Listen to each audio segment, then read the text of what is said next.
মা দেউতাই প্ৰথমতে ছাপোৰ্ট কৰা নাছিল কাৰণ তেতিয়াতো ইমান হেৰিও নাছিল ন কি বুলি কয় বস্তুটো বুজি পোৱা নাছিল এতিয়া বুজি পালে তো মা দেউতাই ছাপোৰ্ট কৰে কিন্তু চবচে বেছি ইম্পৰ্টেণ্ট ছাপোৰ্ট আপোনাৰ নিজৰ নিজে মোক কেনেকৈ ছাপোৰ্ট কৰোঁ হা এই মেট্ৰিক পৰীক্ষাত যেতিয়া ল'ৰাবিলাক সেই হয় ন পৰীক্ষা পাছ কৰে ন চাবিচোন সোধে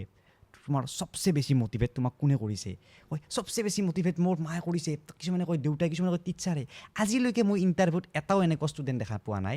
যোনটো ষ্টুডেণ্টে কয় চবচে বেছি মটিভেট মই নিজকে কৰিছোঁ কিন্তু ট্ৰুটো এইটোৱে বাকী এক্সটাৰ্নেল আপোনাৰ মা দেউতা প্ৰেমিক প্ৰেমিকা যিমানে নাথাক কিয় আপুনি নিজক যদি 70% বুম কৰা নাই বাকীবিলাকে আপোনাক নোৱাৰে হা তো নিজক সদায় দিব লাগে যে মই পাৰিম নিজে মানে সদায় নিজক মানে এটা জোচ দিব লাগে তেতিয়া আগবাঢ়ি যাব পাৰে তো আজি মই ইউটিউব কৰিছোঁ কিবা কৰিছোঁ মানুহে দুই এজনে মোক চিনিছে ইয়াৰ সকলোতকৈ বেছি মটিভেট মই নিজকে কৰিছোঁ দে পাৰিবি আমিতো এজন